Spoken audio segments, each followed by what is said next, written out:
आगे से उसकी राह को रोकते हैं और उसके चंगुल से उस लड़की को छुड़ाते हैं। चलिए सरदार चलते हैं।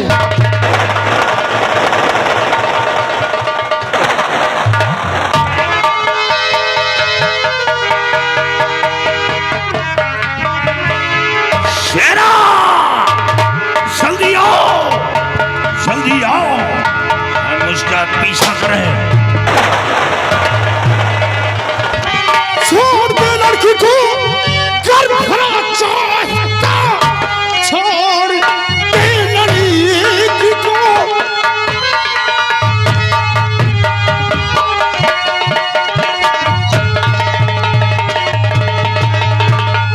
छोड़ दे लड़की को, कर भला चाहता, आ गया डाकू कर्मा तू ये जान ले, वरना मुल्क अदम की टकर जाएगा आखिरी बार भगवान का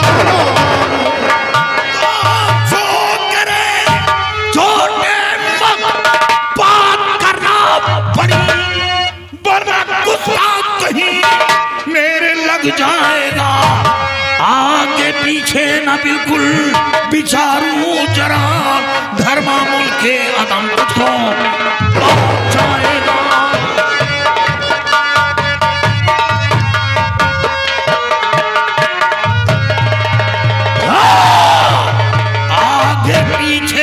बिल्कुल भाई विचारूं जरा, धर्मा मुल्क अदम तुझको चाहेगा।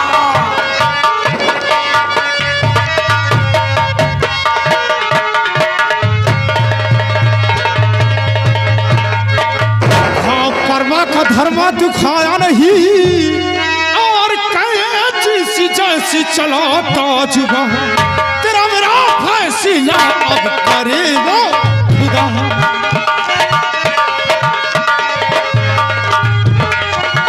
तेरा मेरा फैसला अब करेगा खुदा, अब कर्मा का धर्मा नहीं धर्मा। अरे बच्चे, डाकू धर्मा की राह को रोकना लोहे के चने चबाने के बराबर होगा। अगर जान की खैर चाहता है तो मेरा रास्ता छोड़ दे। धर्मा, अगर अपनी जान की तू भलाई चाहता है तो इस लड़की को मेरे हवाले कर दे, नहीं वरना अंजाम बहुत दर्दनाक होगा। डाकू धर्मा, लड़की का नाम दोबारा जुबान पर लाया तो याद रख, लोग भूल जाएंगे कि घाटी के अंदर कोई डाकू कर्मा था। भूल जाएंगे। इस लड़की का नाम दोबारा अपनी जुबान पर नहीं लाना। धर्मा, भलाई इसी में है, अभी भी वक्त है कि इस लड़की को मेरे हवाले कर दे।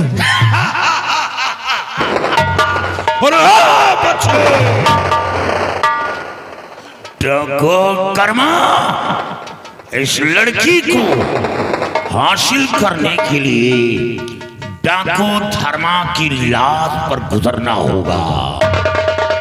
डाकू धर्मा, अगर मेरे समझ एक धर्मा क्या, अगर सैकड़ों धर्मा आ जाए तो मैं उसकी लाश से हंस करके गुजर जाऊंगा। अगर इस लड़की को ले जाना चाहता है तो तुझसे उससे पहले मुझसे जंग करना होगा। अगर जंग में तूने मुझे परास्त कर दिया तो इस लड़की को शौक से अपने साथ ले जाना, यह कर्म तेरी राह को नहीं रोकेगा।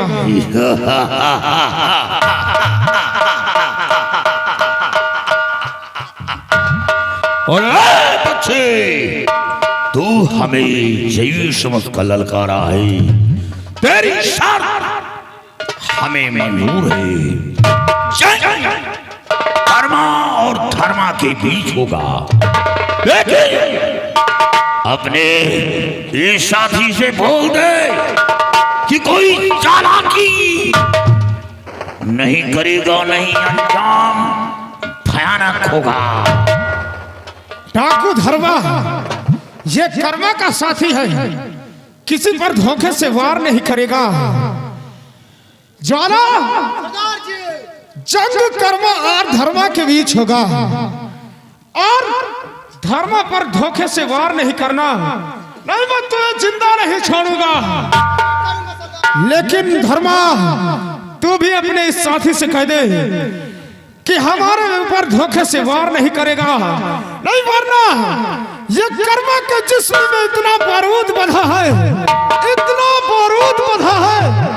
अरे कर्मा तो मारा जाएगा लेकिन साथ में तुम सब भी मारे जाओगे। अरे ठाकुर कर्मा, शेरा को इतनी तालीम दे रखी है। ये वो इंसान है हमेशा सीने पर गोली चलाया है, पीठ पर नहीं। ये शेरा कभी झुकी हुई डाली का फल नहीं खाया, क्योंकि ये धर्मा का शेर है। शेरा जंग कर्मा और धर्मा के बीच होगा। काश जंग में मैं परास्त हो जाता हूं, क्योंकि उम्र का तकाजा है। तो मेरी लाश लेकर निकल जाना। इस लड़की को डाकू कर्मा के हवाले कर देना, लेकिन डाकू कर्मा व कर्मा के साथियों पर गोली नहीं चलाना। लो ये बंदूक, आओ बच्चे आओ। तेरी बातों से तो ऐसा लगता है कि कोई शेरनी मां ने तुझे जन्म दिया है। कोई शेर बाप का औलाद है। नहीं, आज एक घाटी के अंदर कोई ऐसा इंसान नहीं जन्मा जो डाकू धर्मा से नजर मिलाकर बातें करे। ना कोई मां ऐसे औलाद को अपनी कोख से जन्म दिया जो डाकू धर्मा से टकराने की हिम्मत करे। डाकू धर्मा, मुझे भी ऐसा लगता है कि हो कोई शेर दिल नहीं, वरना आज तक इस बीघड़ के अंदर कोई डाकू कर्मा से टकराने की जरूरत नहीं किया। और जो भी इस बीघड़ के अंदर डाकू कर्मा से टकराया है वो सब चूर चूर हो गया।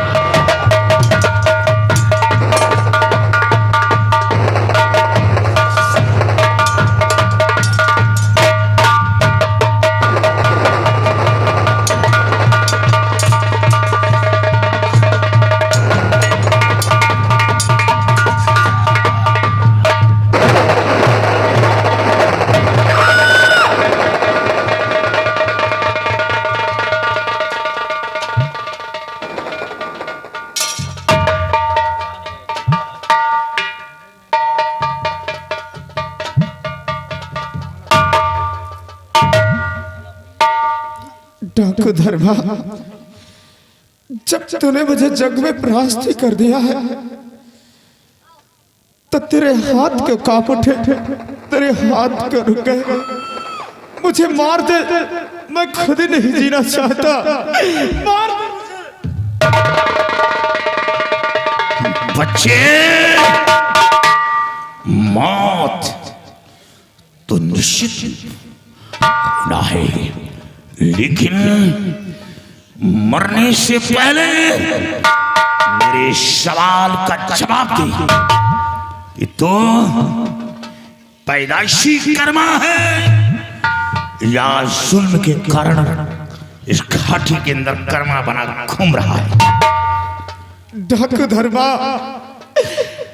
कोई डाकू अपने माँ के पेट से जन्म नहीं लेता, बल्कि किसी के जुल्म के कारण वो डाकू बनता है। मैं कोई पैदाइशी कर्मा नहीं हूँ, बल्कि किसी के जुल्म के कारण मैं कर्मा बना घूम रहा हूँ। और बता कि जो तेरे गले में माला पड़ा है, किसी के घर डांका डाला या हत्या करके माले को हासिल किया? ये माला तेरे गले में कैसे आया?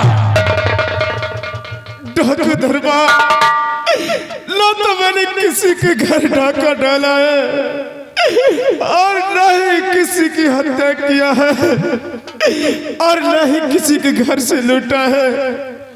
आप इस माले की बात कर रहे हो। एक दिन मेरे पिताजी ने इस माला को अपने हाथ से मेरे गले में डाला था। तेरे पिता का क्या नाम है जो अपने हाथ से तेरे गले में पिनाया था?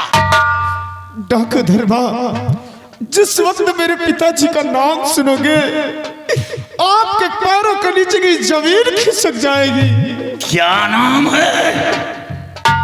मेरे पिताजी कोई और नहीं बल्कि सेनापति बलबीर सिंह।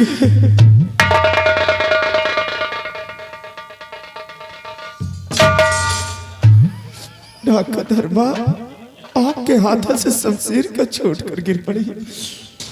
बेटा बेटा, बेटा, मैं डाकू धर्मा नहीं, तेरा बाप बलबीर सिंह हूँ। बेटा, तेरा बाप बलबीर सिंह हूँ। बेटा, बेटा, बेटा, बेटा, तो ये तो जल्लाद के हाथ सौंपा गया था। फिर पता कि तू जल्लाद के हाथों से कैसे बच गया? कैसे बच गया? पिताजी, जिस वक्त जल्लाद मुझे घसीटते हुए बियाबान जंगल में लाया और जैसे ही मुझे मारना चाहा, न जाने क्यों जल्लाद के हाथ रुक गए और उसके हाथ से शमशीर छोड़कर जमीन पर गिर पड़ी। पिताजी, मैंने किसी के साथ बदतमीजी नहीं किया था, हर नहीं किसी की इज्जत से खेला था। अरे मैं तो माँ के आदेश अनुसार इजाजत लेकर सांप का मेला देखने गया था और जब वहां से लौट रहा था तो रास्ते में क्या देखता हूँ कि मंत्री रंजीत सिंह राजकुमारी के संग बदतमीजी कर रहा था। मैं दौड़ते हुए गया, राजकुमारी की इज्जत को बचाया और माँ के ही आदेश अनुसार राजकुमारी जी के महल के बेल फाटक तक छोड़ने के लिए गया था। अरे बच्चे, जब यह बात थी तो यह बात महाराज के सामने क्यों नहीं पेश किया? अगर यही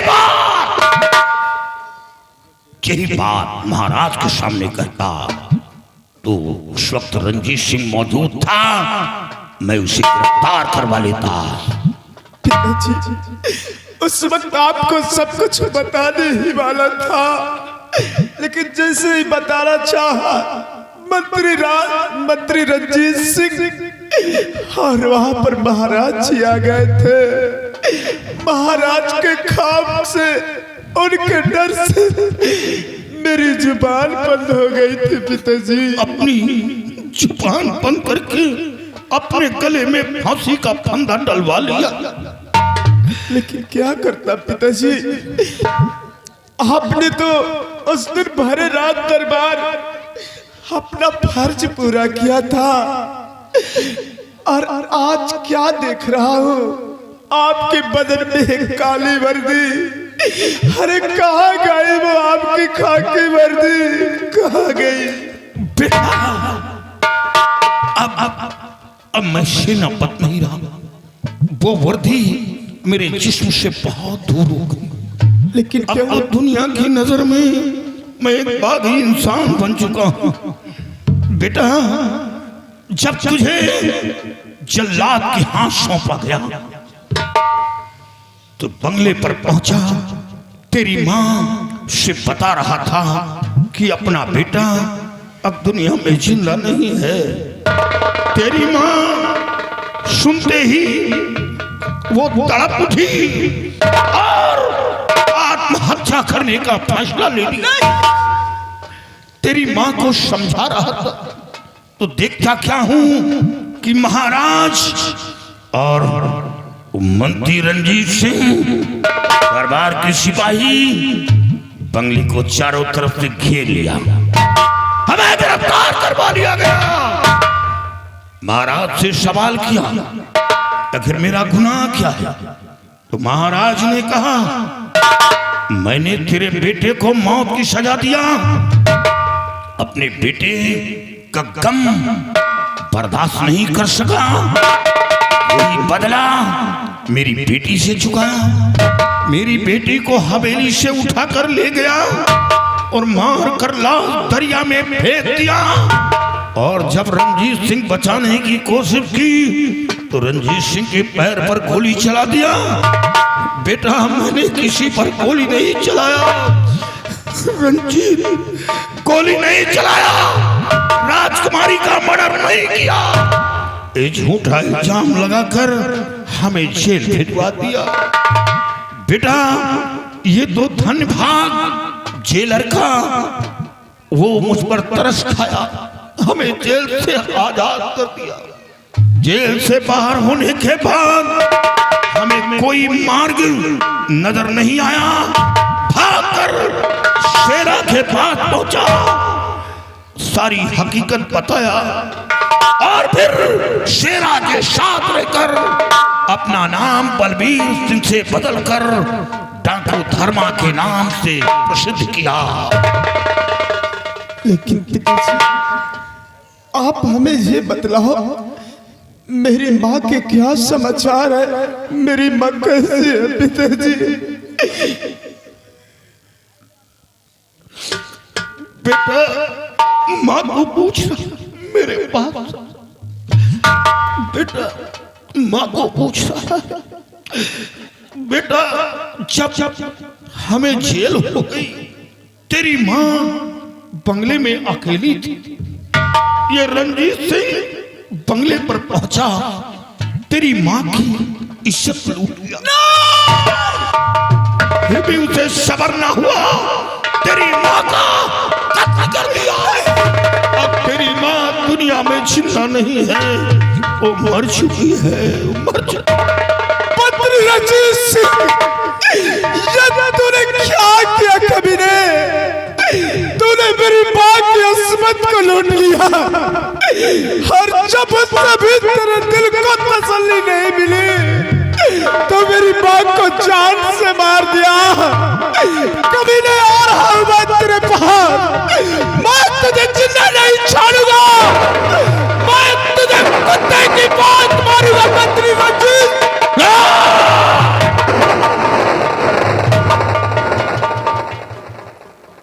नहीं, तुम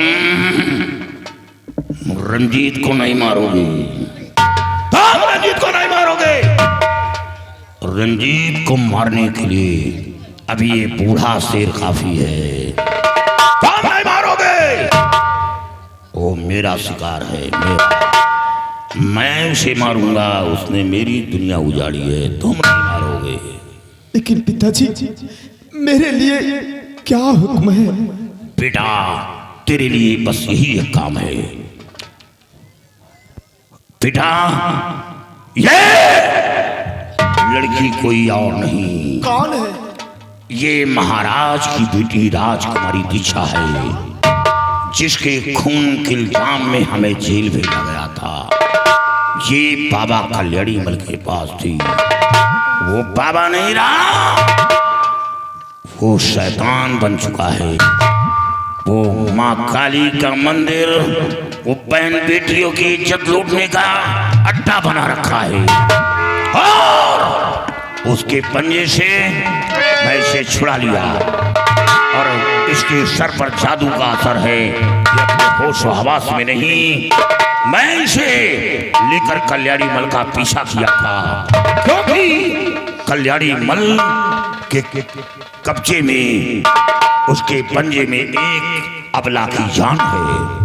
मेरी नजरों के सामने से उस अबला को लेकर भागा है और उस औरत के साथ न मालूम वो क्या सलूक करे, क्योंकि वो इंसान नहीं शैतान बन चुका है। बेटा, वो काम अब तू करेगा। इस लड़की को बेहोशी हालत में उठा और ले जा महाराज के दरबार, महाराज के समक्ष पेश कर दे, ताकि महाराज की नजरों में मैं निर्दोष साबित हो जाऊं। महाराज को यकीन हो कि राजकुमारी का मर्डर नहीं हुआ और मैं उस अबला को कल्याणी मल के पंजे से छुड़ाऊंगा, क्योंकि बेटा मैं इस मुल्क का सेना नायक था। वो वर्दी मेरे जिस्म पर नहीं है, लेकिन दुनिया को दिखा दूंगा और साबित कर दूंगा कि ताकत वर्दी में नहीं होती, ताकत इंसान के ज़मीर में होती है। वो ताकत, वो जज्बा, वो आज भी मेरे अंदर है। मैं कल्याणी मल के पंजे से उस अबला को छुड़ाऊंगा, क्यों ना मेरी जान चली जाए। हमें जान की परवाह नहीं, हमें शान की परवाह है। सेना, कल्याणी मल का पीछा करो, वो चाहे अर्श पर हो या फर्श पर हो या पाताल में हो, उसे खींच निकालो, मारो मारो, मारो मेरे। चला आज शिवन राजकुमारी को लेकर महाराज के समक्ष पेश करना है, क्योंकि एक दिन मैं अपने पिताजी को निर्दोष साबित करा के रहूंगा। अब देर करने का वक्त नहीं, इसी वक्त राजकुमारी जी को महाराज के बहुत अच्छी बात सरदार जी, चलिए।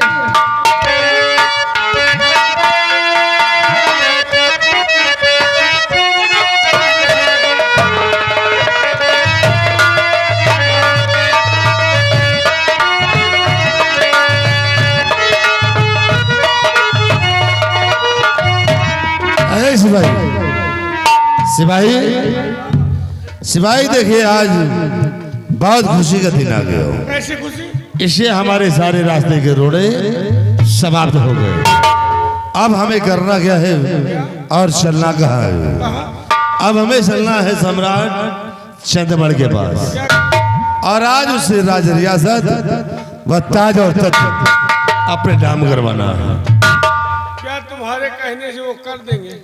अगर उसने हमारे कहने से इनकार किया हो तो उसे भी दुनिया से उठा देंगे। आओ चलते हैं चंद्रमणि के पास।